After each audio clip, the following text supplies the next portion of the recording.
Good evening, folks. Folks in Liberia, and if you're in the States, of course, it's good afternoon. On the East Coast, well, I think basically just across the U.S. Welcome to this special podcast done in tribute to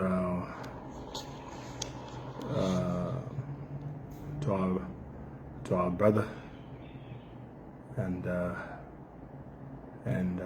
friend and comrade. When you say comrade, it has that communist ring to it. It's good to be here after such a long time.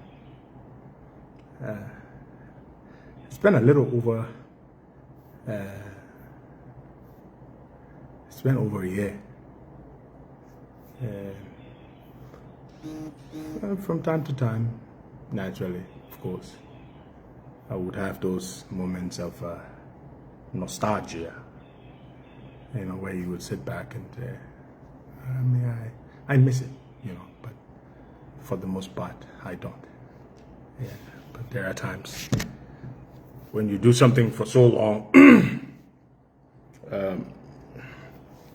it's only natural that there are times you will miss it when you don't do it. But this is a special podcast. We're here for Fidel Saydee, and a vibrant, very intelligent, promising young man who had just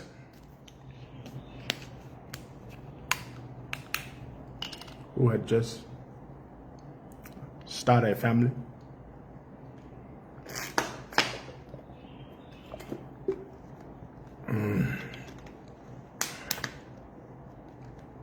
He had just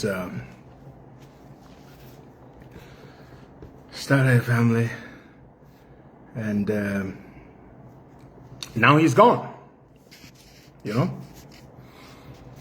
But so I will spend the time greeting you all as you come on. I see some pretty familiar folks here. I see some of my people here. Mother Margaret Dyson, how are you? Abraham Ma, Obed Jiba. He was a very good friend of Fidel's. They were pretty good friends. I see my brother Alfred Topa, Chana Barry, Mom Betty. It's been a long time. You know, I haven't been on here for so long, and some of you is there's just no way I can forget you. Amara Kamara, Rose, Sister Maria Manchalo, very broken-hearted indeed, my sister. Abraham Salif, Butu Liva, Yusuf Salif, Patient Seaman. So here's what we're gonna do. We're gonna have two segments to this. This first segment is where I come on and I do a monologue. That is, I come on and I just talk alone. The second segment, which will happen 10 minutes after this one, that's going to happen at 7 p.m. in exactly 20 minutes from now. On that second segment, people are going to join me via Zoom. Then people will join via Zoom, and we can eulogize Fidel and share our little fun memories and remember him for the Fidel that we all knew. We came to love, we came to admire, and and we came to call a friend and a brother. You know, so he's gone, but while his life may have been brief, but it was impactful, which is why at 38, Fidel died, by the way, at 38, and I still struggle to speak of him in that context, that he's dead. It's very, very tough. But you know, we don't know. We had hoped, we had prayed, fervently prayed, that he would have pulled through, but unfortunately, it didn't happen. It didn't turn out the way we had hoped. Give me a minute. I will be right back with you, folks. Just give me a minute.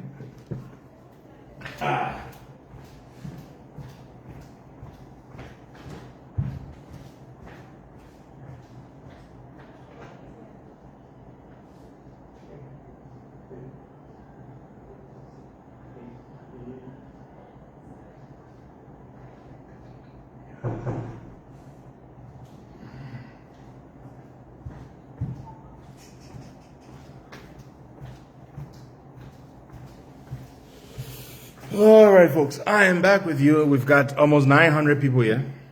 All right, thank you very much. So, as I was saying, where was I? I'm getting old. Can you see all the gray hair? Don't mind me. Don't mind me. Yeah, but as I was saying, there will be two segments. This segment with me alone, and the second segment with other people will join us. We have a Zoom link. We'll post it out there. And the second family meeting was held today. Fidel's father will join us on the second segment. Yes, Mr. Fidel Saydee himself, Fidel's father. I met him, last Monday when I went to sympathize with the family. And he will be on the second segment with us. He will tell us, he will speak to us and inform the public about, he will bring us up to speed with the arrangements that are being made to send Fidel home to his final resting place. A young 38-year-old man, so full of promise, vibrant. He's just to have left us so early. So this podcast is exclusively to eulogize Fidel alone in the form of a monologue, just me, before I bring the. No, man, I can't use your move, man. I like my hair, I like the gray, I see the gray hair is indicative of maturity. When we were young, we used to think that gray hair wasn't a good thing, but it is. I like it. I like my few strands of gray, and I actually admired it. I went to church today. I went to visit a church for the first time. I was invited by Bishop Joseph Stevenson. I enjoyed the service. And as the choir was singing, particularly one of the things that touched me, I like the message that was preached by the pastor, Reverend Mrs. Peel. I like the message, but what I also enjoyed very much was when the choir was singing. Have you ever been in a church where, you just fall into this spiritual trance where you feel possessed, captivated, moved by the Spirit as they were preaching? As the choir was singing, and I started to sing along, and I don't know how to sing, but I just started moving and singing along with the choir. I just want to say to the choir, shout out to the choir, and of course to Bishop, for inviting me. I really did enjoy this service. Yeah, and it was lovely. And so you just start giving thanks to God, and you realize that you're not special. Some of you think you're so special. Pardon my expression. You think your shit can stink. You know, you all that. But life is so transient. You're here today, you're gone tomorrow. All your education and sophistication and class and all your material possessions. But at the end of the day, you could be gone. You know, Fidel's father was telling me yesterday morning when we spoke, he said, Henry, Fidel was building a house. He was just about finishing the house. I can imagine his first home, a young man building his own home. It's a big deal. And I can imagine he was looking forward, I imagine, you know, excitedly to move into this brand new house that he built himself. Not one that he inherited from his father, even though his father has a very lovely home. I went there. But he was looking forward to moving his young family into this house. And just like that, he's gone. Fidel Saydee, gone like that. But you know, a great man once said, what we do in this life echoes in eternity. And some of you may ask me, what does that mean? It means that the things we do, good or bad, to individuals, to society, will be remembered. People will speak of you. Whether it will be for a few decades or a few years or for generations or for millennia, but people will speak of it. And then another great man once said, we are immortalized by our actions, by our deeds. What does that mean? It means that the things we do, especially good things or bad things in some cases, while we may die and leave this transient life, this realm, but the things we do will make us live on for years to come. That is why history is kind or unkind to some individuals who lived long, long ago. And so Fidel may not have lived a long life, but the short life that Fidel lived and the few years that Fidel spent with me, sitting side by side with me for a few years on the Costa shore, the things he did, the fight we fought, the struggles we championed, the charitable deeds we did, have earned Fidel a place in the hearts and minds of hundreds of thousands of our compatriots, people in this country and around the world. His father was telling me when I went to sympathize with him that when they took Fidel to Catholic Hospital, he was barely conscious. And the nurses and the hospital staff, they were taking turns coming to see Fidel Saydee. We want to see Fidel Saydee. They were not just going to check on him, making their rounds as nurses do, but they were going to see the wonderful Fidel Saydee. And as his father shared with me that account, what happened in his final days at the hospital, even though his heart laden with grief that he's lost his young promising son, but I could see his eyes lit up with pride as he spoke of his son, that his son meant something to so many people. That is true. Fidel Saydee meant so much to so many people. And it's something that made them proud. And I remember telling the mother, by the time she saw me, she just broke down. And I remember telling her, I said, you know, I want to apologize to you on behalf of the media. And you know, she said she heard of her son's passing. Not that she was not going to the hospital, she was not there caring for him. She was there in thick and thin with the father, with the wife and the wife's family. But you know how she heard of his passing? It was from the media. Can you imagine a mother learning of her young son's passing through the media? And she said it was so difficult, as you can imagine. It must have been so discombobulating to learn of her son's passing on the radio. And it hurt her. It hurt her primarily because he had died. Of course, she was in a state where she lost it. But it also hurt her, particularly, that she learned of her son's passing, not from the father or the wife or the other folks, but from the media. And then that's when I came, in an attempt to provide some sort of consolation and explanation. And then I said, I beg you, forgive them.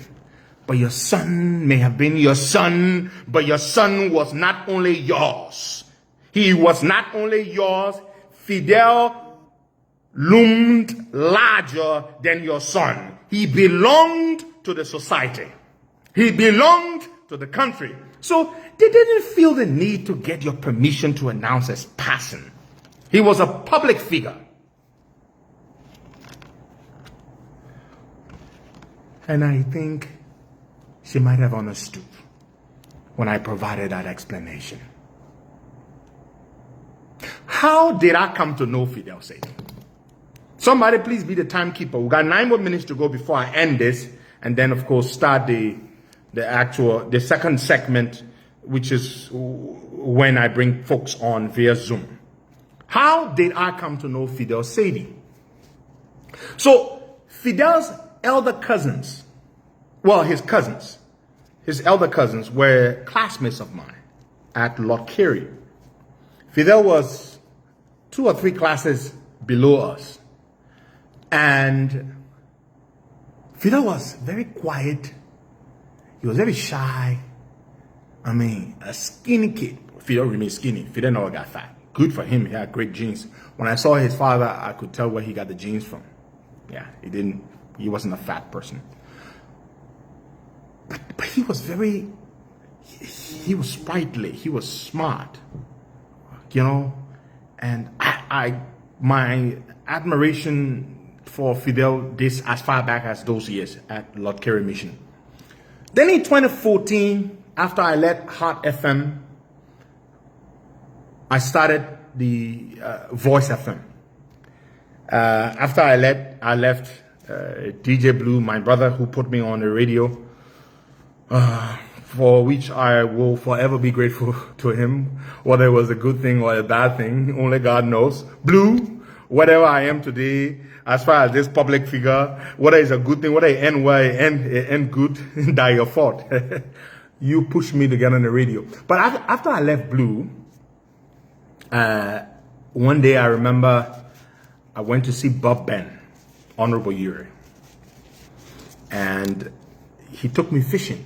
I was very distraught. I was very down because, you know, Blue pulled the show off the radio, and it was the 4th time. Blue had come on a lot of pressure. Blue is a fantastic guy. He's not a politician. He just figured I had this talent. He wanted to put me on the radio. Hot FM had earned a name for itself, a niche as an entertainment radio station. Blue was big, still is, in entertainment, promoting Liberian music and stuff. And he went and put this firebrand, vociferous young man on the radio, and I started causing trouble, and the government started putting pressure on Blue. Blue started going crazy. So the 4th time he pulled the show was in 2014. And I went, and Bob Ben said, my man, I was feeling so distraught. And so Bob Ben said, come on, let's go fishing.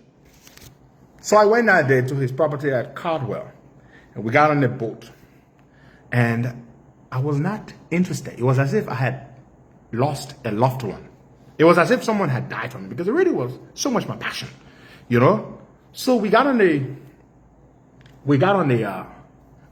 river, and we didn't catch any fish, by the way.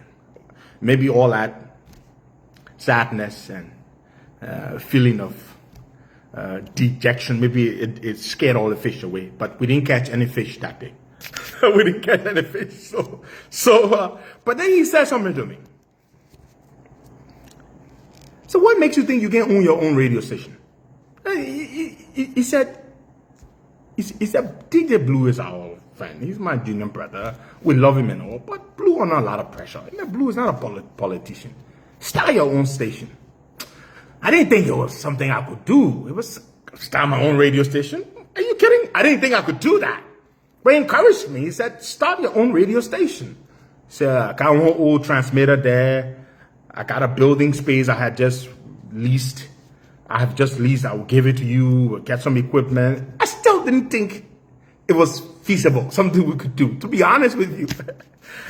I don't know what I ever told Bob and how I felt that day. But I was just agreeing with him. You know how sometimes somebody suggests something to you and you pretend to be in support of it, but you don't really believe in it? That's what happened. I didn't really believe I could do it. But he pushed me. Like he's pushed me to do many good things in my life. Mr. Yuri. And so he said, start your own station. And that's the thing about Benana Yuri. When he says, I'm going to do something or I'm going to help you do something, he will be on your behind until you get that thing done. And we got a station up and running called the Voice FM, the voice of the voiceless. And Woos Yonton was with me. And Woos, another smart young man. But then Woos left. Fidel, when we opened the station, we started the news department. We had a news department with a whole big radio station, almost 30 employees. We had a news department. So I was like, who am I going to make my news director? So I called the young man, Fidel Saydee. I said, Fidel, come on. Come, let's do this radio thing. Come be news director. Because I knew Fidel could speak very well. He was very well spoken. He could write well. And then I said to Fidel, come be my news director. Fidel didn't know a jing thing about radio broadcasting like myself a few years earlier when I started out on Hot FM in 2012. I didn't know anything. But over time, of course, we would come to not do so badly. So Fidel agreed, became my news director, and we started they had a news program. But to be honest with you, I wasn't really into the news program. I would do the talk show, I was a CEO and other. Somebody else was the manager. Musa Sakal, my cousin, he was a manager. Fidel was the news director. And then Musa left. We had a falling out. Musa left. Then I said, Tevez was the operations manager. Sylvester Tevez now. And then I said, well, Fidel has shown great promise. He's smart. He's reliable. Fidel, you be the station manager. Fidel blasted. Fidel Saydee became the station manager. Then somewhere around 2015, 2016 or thereabouts, Woos Johnson left the Costa show. So it was just me. And of course, the show has to have two presenters. So I decided, you know what, Fidel, I'm not going to do any outside recruiting. I'm not going to go bring someone from outside who is virtually unknown and come and make them something and then they leave me to go somewhere else. I'm not going to do that. I'm going to bring somebody on who I trust, who I know has the ability to learn to do this stuff.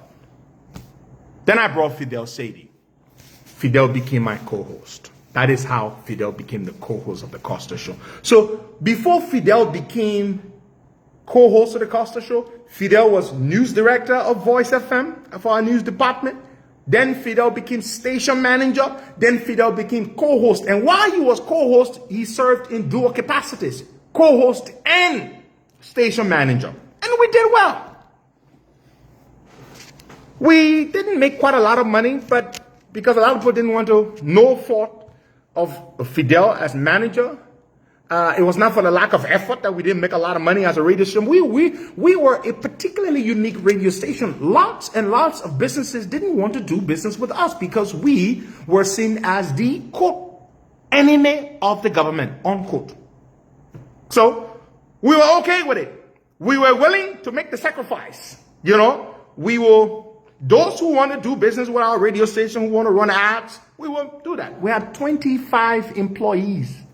At this time, 25. Got to pay them every month. Electricity bill and this and that. We're dealing with that.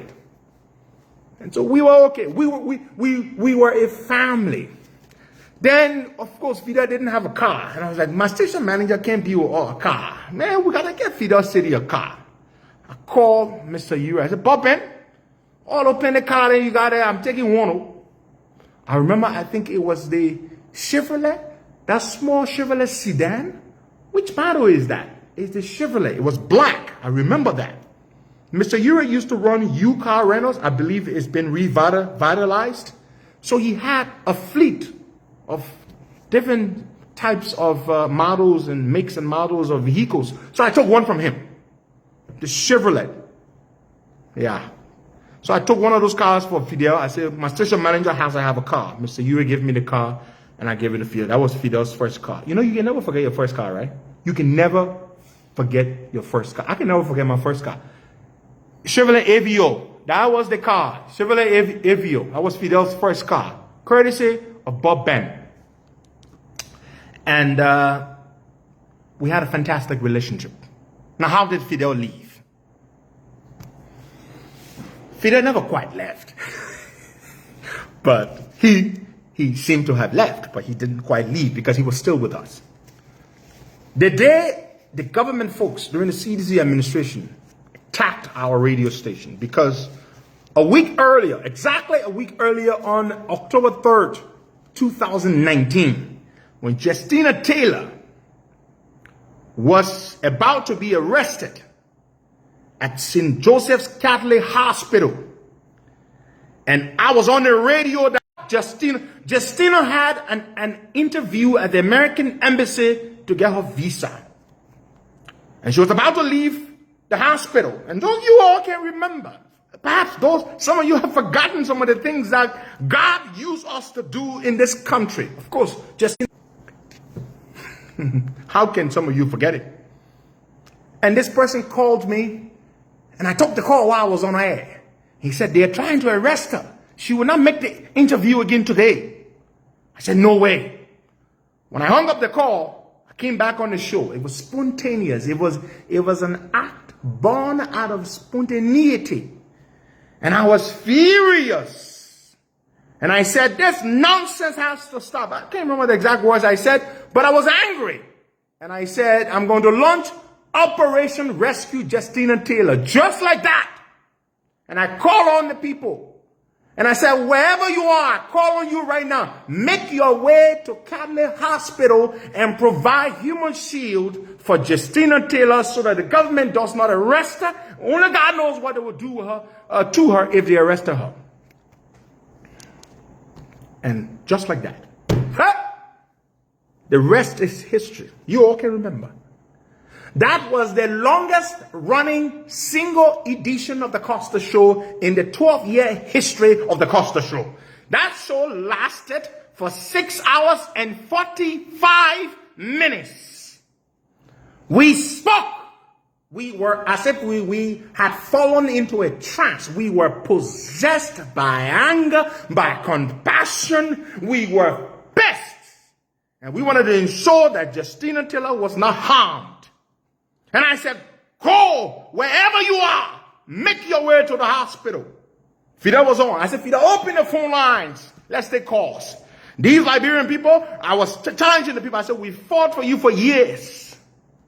We've raised money for you. We have fought for justice for you. We have exposed the ills in this country for you. We have taken risks for you. We have done so many things for you. Today I call on you to join us so that we can go and rescue one of our own sisters. The people say, we're coming.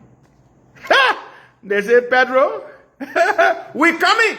The people surprised me that day. I can't believe it. I will never forget that day till the day God calls me as he has called Fidel Saydee. October 3rd, 2019. I said, people started coming from all over the place in real freaking time. They made their way. They converged on the hospital. And we were on live, on radio and on Facebook and YouTube. And we were broadcasting our commandeering that rescue operation from 5,300 miles away. I cried. You know what made me cry? Two things. The response of the people in real time,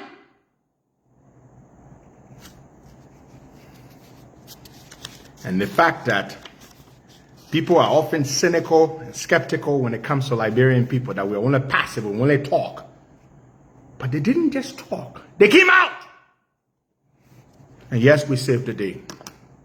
Justina Taylor was rescued. And it seemed Justina Taylor was sitting during the campaign. She was saying that she was cussing my dear mother. The lessons I have learned. We rescued Justina Taylor. We shut down that corridor of Congo Town for hours. The government succumbed. And the international community stepped in. Yeah, man. You know, every human being has ego. Don't let anybody fool you. Sometimes you can sit down and say, talking. That me? To be honest with you, I'm being honest with you. I felt that day, after that 6-hour, 45-minute edition of the Costa show, I was walking with my shoulders like this. I'm going to be honest. I'm going to be honest. I'm not going to sit here and pretend that I didn't feel this way. I was like, what?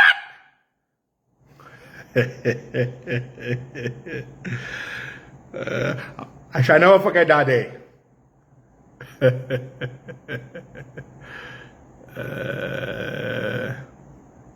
Fidel and I did it. I didn't do it alone. We did it together. We rescued Justina Taylor. And then 1 week later, October 9th, that very same day, the government had a national security meeting. President Weah convened a national security meeting. And the national security meeting, they discussed that particular situation, how we were able to, from 5,300 miles away in Delaware, Eugene Van Gogh, who is now LBS boss, said, I remember, politics is interesting. To imagine that he's today in the Baka government. I remember he was with the Weah government at the time. And he said, this guy nearly brought the country to its knees while eating. He said, I was eating Quaker Oats in my apartment in Wilmington, Delaware when I did what I did.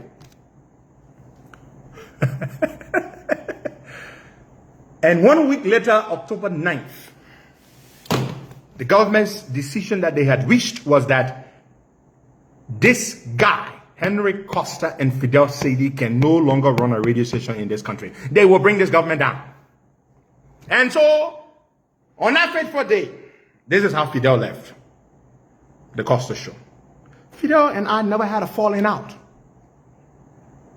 This is how Fidel left. On that fateful day, like every morning, I'm in Delaware. Fidel is in Monrovia. He's on the show, as am I, virtually with him. Thousands and thousands are listening and watching and listening. And then we hear that government folks, police, armed police, are on their way to our headquarters, so our radio station to shut it down. Just like that. And they say it's because the president, George Weah, instructed them to shut you down because they think that you are a threat to the government. I gave the instructions to my people. I said, shut the doors, lock the doors. I will end this thing in 5 more minutes, and then we would join the second segment. Fidel was in studio. We were on air when they came to shut us down. And because we locked the steel gate to our studio, which was on the 3rd floor, you could hear them literally breaking the steel gate. It took them about 30, 45 minutes to make their way in. And as they were breaking it down, at some point, people came. I announced it. Folks came from all over the place trying to stop the police, and they started shooting tear gas and all kinds of things to disperse the crowd that came to protect us, to our defense. And then at that point, Fidel decided it was wise to leave. You know how Fidel left? I don't know what I just said that other account. But yeah, Fidel left. They didn't find Fidel. Fidel did something that was mysterious. Fidel disappeared. Like that. Fidel disappeared. Fidel Saydee disappeared. They didn't find him in the studio. They ransacked our place. They took everything and they left and they were gone. Yeah. And Fidel left. And when Fidel left that day, after they shut us down, we were off the air for a while, naturally, before we finally came back on the air. Because we were stubborn.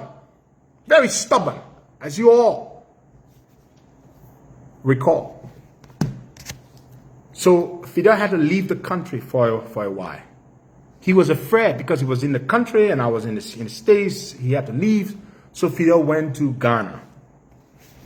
That's where he was for a while. Yeah. And that is how, when we resumed, Fidel did not return to the show. Fidel left. There's a piece of history there. But when Fidel left, Fidel did not leave our family. Fidel may have left the Costa show as a co-host, sitting in studio with me, but Fidel was still with us. Let me tell you what all he used to do for us. If you recall, every single advertisement that we ran on that show was Fidel's voice. Yeah, Fidel did the voiceover. Fidel wrote the script. There was only a few. I did the Sendwave one. I wanted to write it myself. I did a Sendwave ad. You know, we launched Sendwave in Liberia. That all of your leg today, everybody uses Sendwave, including me. I checked my Sendwave the last time. $135,000 since Sendwave came. That's how much I sent through Sendwave. I was like, what? Who was sending money to? Yeah. So Fidel did all of our ads. He wrote the script and he did the voice over. Fidel Saydee. He had a beautiful voice. You know, his enunciation was crystal clear. Yeah. Fidel would do the ads. Somebody would come, oh, I want to advertise this water. I would say, oh, the ad is going to be done by Fidel Saydee. So you have to pay him extra because he's not with us. He's not, that has to be separate. So I made sure I factor Fidel in. Fidel was still in. So he always made some money out of that. Every time somebody brought an ad, Fidel Saydee was the one who did the ad. Yeah. So we miss him. Miss him quite dearly. He was a young man. He was born August 28th, 1986. I was 4 years older than him. I'm 4 years older than him. To see all his dreams and aspirations. On my birthday, this is the post he made, August 6th.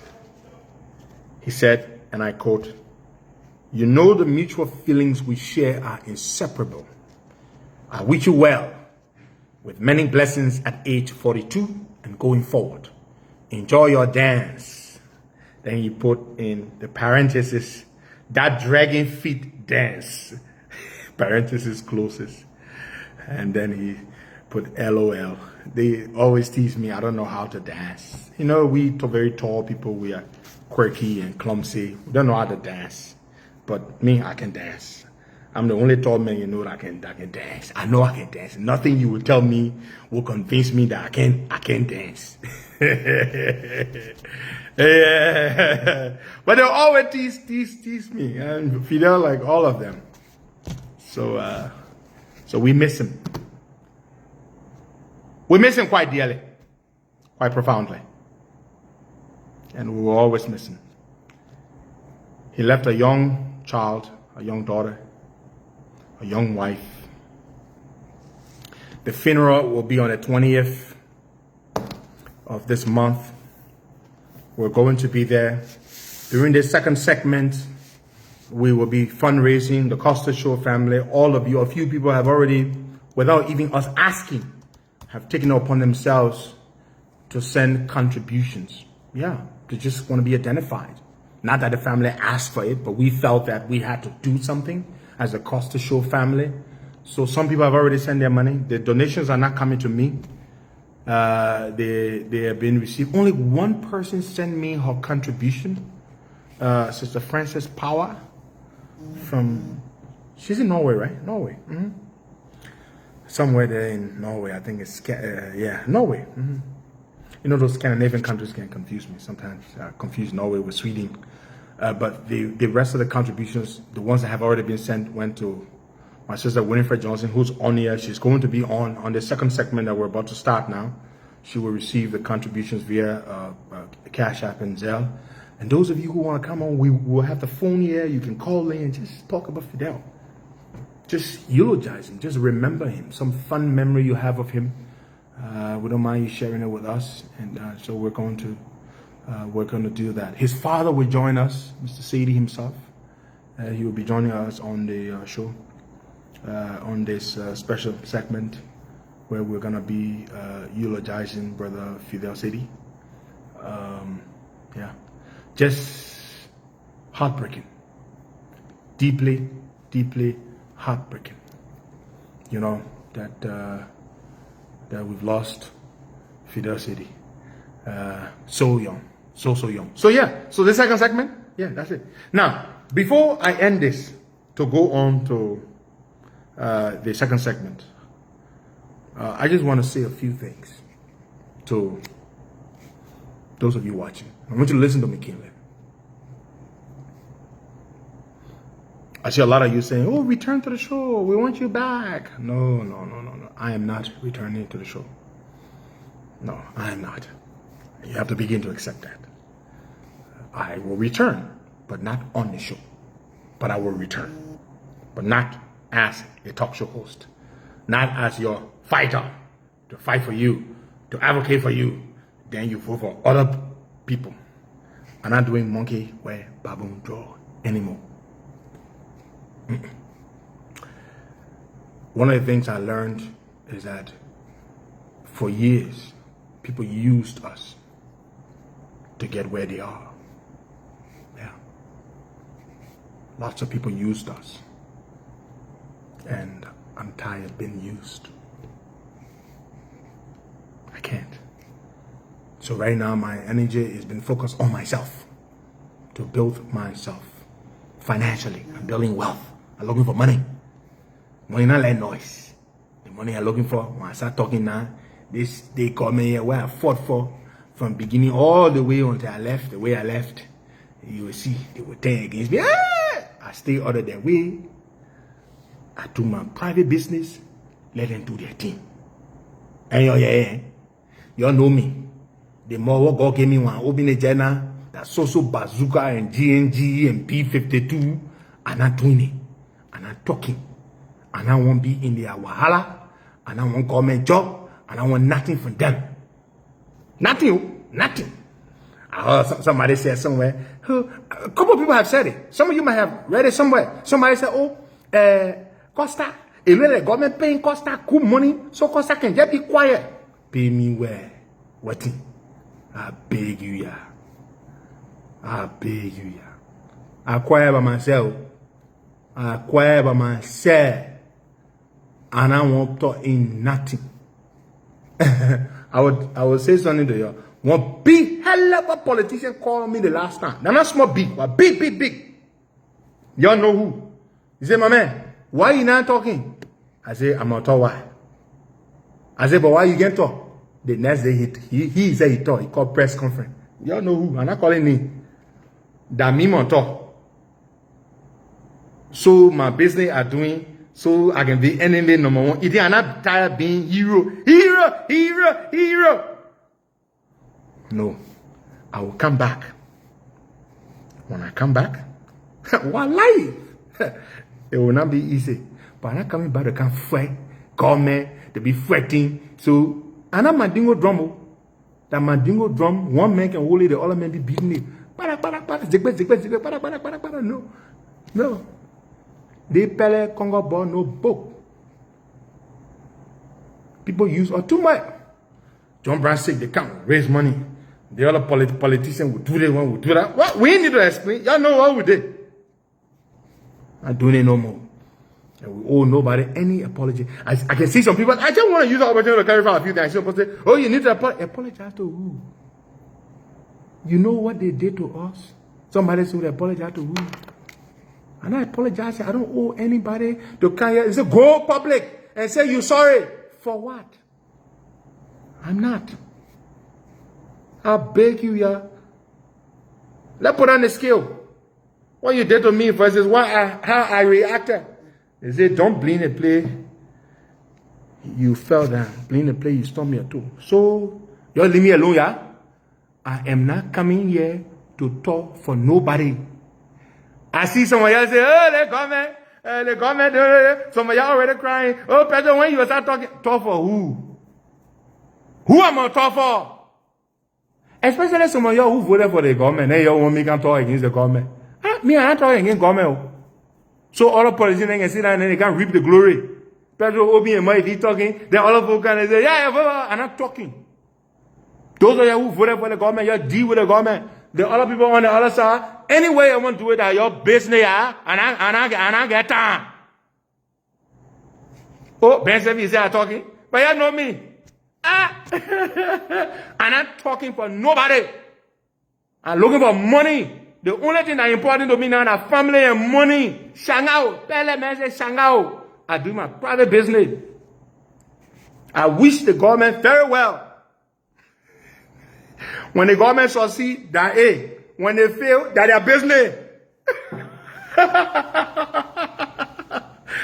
That's my business. And guess what? Somebody else said the other day, when I did a food, they said, Pedro, Fidel want you to come out on the radio. Oh, Fidel, how picking who that? You go talk to you in wish, you can communicate with them. You come out, you say, Fidel say, I'm gonna come back on air. Where Fidel told you that on air? Some people can lie. They say, Fidel want me to come back on the show. You can talk to them, buddy.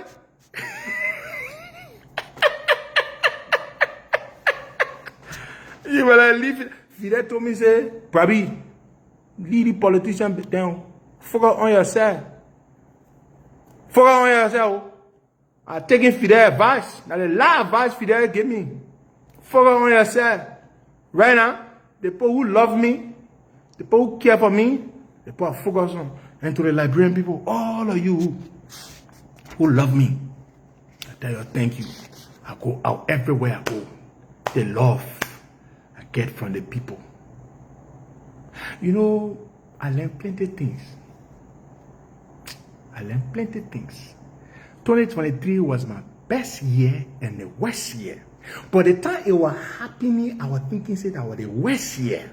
But after it happened, then I say that the best year. You know, so now when bad thing happening to you, you think that the worst thing, right? But during the time it is happening, how you can see it. But when it's feeling happening, then you sit down and say, duck it.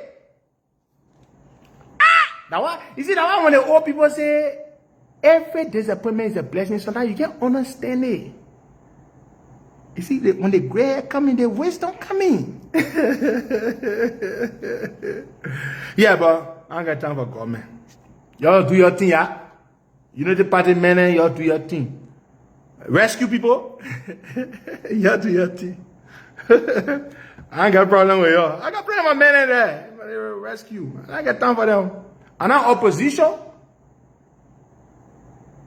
And I'm not for government. What did I say? I'm not opposition. And I'm not for government. I'm looking for my money. Clean money. Clean money. I'm not looking for stolen government money. I'm looking for clean money. No noise behind it. So you deal with your government. Especially those of you who voted for the government. You don't come to me to complain. You deal with your government. You leave me the hell alone. Okay. To all the people who love me out there, I see the love everywhere I go. I thank you. You know, one of the best things I did after everything was to get off the show. When you talk. In a country here, I had the biggest mouth. Some people can think I can miss it. Why I would miss it? 12 years, I just thought I'm one. So I thought the whole country shit. I got tired of it. I realized that gift was only benefiting other people. They were just using that gift, exploiting me. That's what I did. I realized that. The day I opened my mouth to start talking, you will see it will be to benefit myself. I will talk at the right time. But when I talk at that time, it will be for me. So the last conversation, my begin Fidel, he said, Brabi, lead men, let them do their thing. Focus on yourself. How many of you have not told me that? Plenty of people here not tell me that one there. Plenty of you not tell me. Pero, focus on yourself, lead them. So man can be fair. What kind of man is so? The man can government job, the man got traveling, the man in the plane, the man went in America, he came back, went in America, he came back. So I sort of suffer. So you think say I'm supposed to go eat grass because I ain't government? So that's what you think? There's something wrong with you. Then somebody say, oh, but the man on the show again, but how he getting money? Ain't he so blind people that how he's a survivor? How he still maintaining? They worry about me. I get God on my side and you worry about me, you confused. Something wrong with you. You better shut up. So we're ending this podcast now. And we're going to come on with the next one. Look at you. Okay, let me ask you. Yeah, let's do small voting before I leave. Your vote. If you want Henry Costa to return to the talk show, say yes. Vote. If you want me to come back, say no. Let's hear. Your vote. Who all want Henry Costa back to come on talk show? Vote now, let's hear.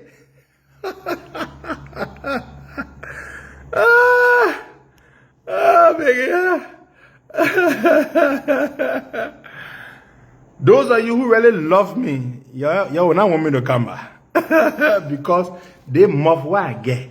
When I open it, there's not small trouble it can cause. And I feel it. So I'm not coming back. Thank you.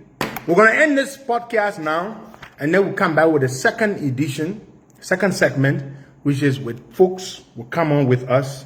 We'll eulogize Fidel. And we will raise some money to identify with the family as Fidel is being sent home. You'll bring their money home. And I know some people say, oh, Elijah Pedro coming, all kind of stupid things in Pokenton. Fidel's father will be on here. My sister Winifred will collect the money from the people in the States. I will provide Sylvester Tevet's Tevet Nance Lone Star number to collect the local contributions. And so that's what we're going to do. You got your mobile money, that $10, that $15 US, anything you can send it to the mobile money so that we can give it to the family for them to send Fidel home as a way of identifying. So we're going to end this now. And then in 5 minutes, I'm going to start the second one where folks can come on and on the Zoom. We'll share the Zoom link, and I will give you my phone number that you can call, and you can come on and yeah. All right, folks. Thank you so much. Thank you. God bless you. I will be back just now.